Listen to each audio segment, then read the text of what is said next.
Welcome back, everybody. Today I'm going to be doing a Maverick review. Recently, I went down to Cedar Point in Sandusky, Ohio, and I got to ride a lot of roller coasters. And my favorite roller coaster that I rode there was Maverick. Now, I have a system of how I'm going to review this, and this is how it works. I'm going to have a section for what I like about it, what I didn't like, things that stood out to me, and a rating out of 10. So I'm going to start with what I like about it. First is the airtime. It has really great airtime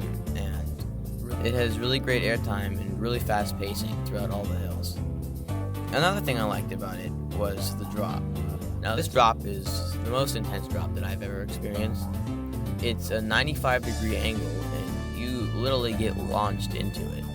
And although the trains are short, in the back row, you get incredible airtime that kind of just forces you to hold on to the restraints. Another thing I enjoyed about it was the whippiness of the ride. It whips you side to side throughout those first curves, and it's really crazy, and I feel like it's an underrated element that people don't talk about too much. But with how crazy this ride is in general, I understand why some people ignore this element or just don't talk about it. This ride was also pretty smooth. I mean, nothing too special, but it wasn't rough and it didn't have a noticeable rattle, at least for me, but maybe that's just because I was getting thrown around so much. Another thing I enjoyed was the consistency of the ride in that everything was fast-paced and it really didn't stop.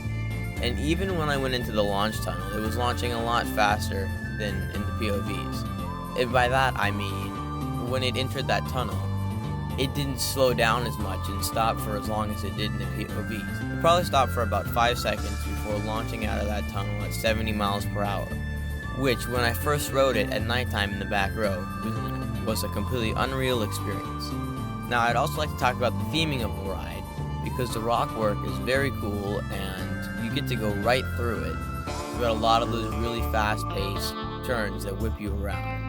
And also, new for this year, when you enter the tunnel, there are lighting and sound effects to make it seem like you're in a railroad crossing.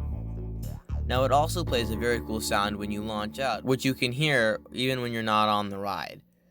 Now, right now, I'm going to play an audio clip of what it sounds like right here.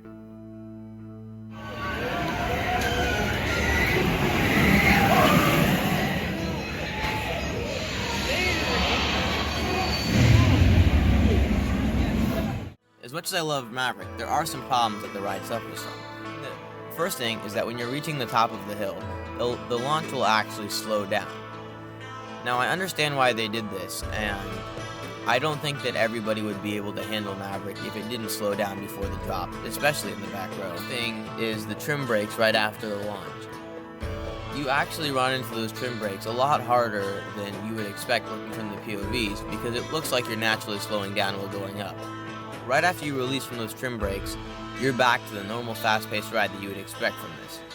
Now, quite possibly the biggest problem that this ride suffers from is its reliability. When I rode it, it broke down 2 times back-to-back. Now, I was next in line, and the people were on the car about to go, and it broke down, and they actually had to open up the gates and bring them back.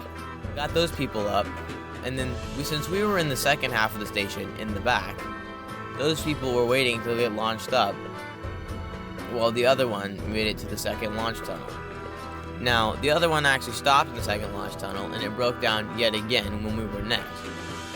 Although, after quite a bit of time, they finally did fix it and I got to ride, and it was worth every minute of the wait.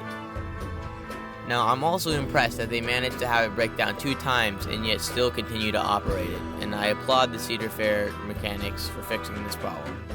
Number 1 is the drop. Like I've said before, this drop is a completely unreal experience that I have not felt anything like anywhere else.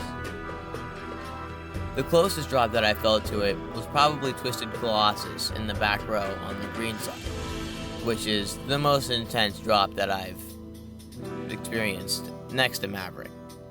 Now, another thing that I feel like is not talked about enough is Maverick's first airtime hill.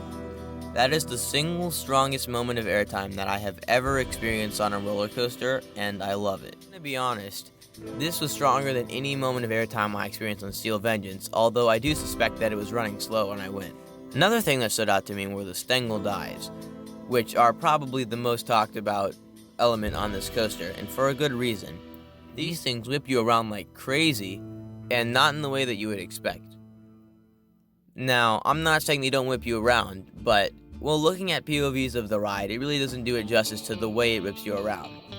It's a very confusing feeling to explain, but I'll try to do my best.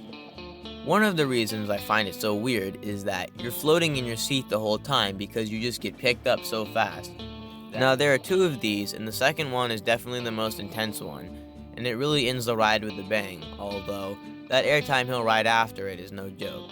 Now, here's another thing I found interesting about Maverick. The Heartline roll that used to be there when it was still testing was removed. Now, most people would expect that small S-curve to put a damper on the ride and make it seem more drawn out, but that isn't true. You go through it so fast that you don't even really notice it before you're into that first Stengel dive right under the drop. Now, when it comes to my rating of this ride, I'm going to give it a 10 out of 10. Now, I wouldn't give this to most rides, but this one was just so amazing that I had to. For one roller coaster out of the now 98 roller coasters that I have ridden. I rode every coaster at Cedar Point, excluding the 2 kiddie coasters, and I feel strongly about my opinion on this. I rode Steel Vengeance a couple times, front and back, and I have to say that this ride definitely takes the cake. Thank you for watching, and please like and subscribe for more content.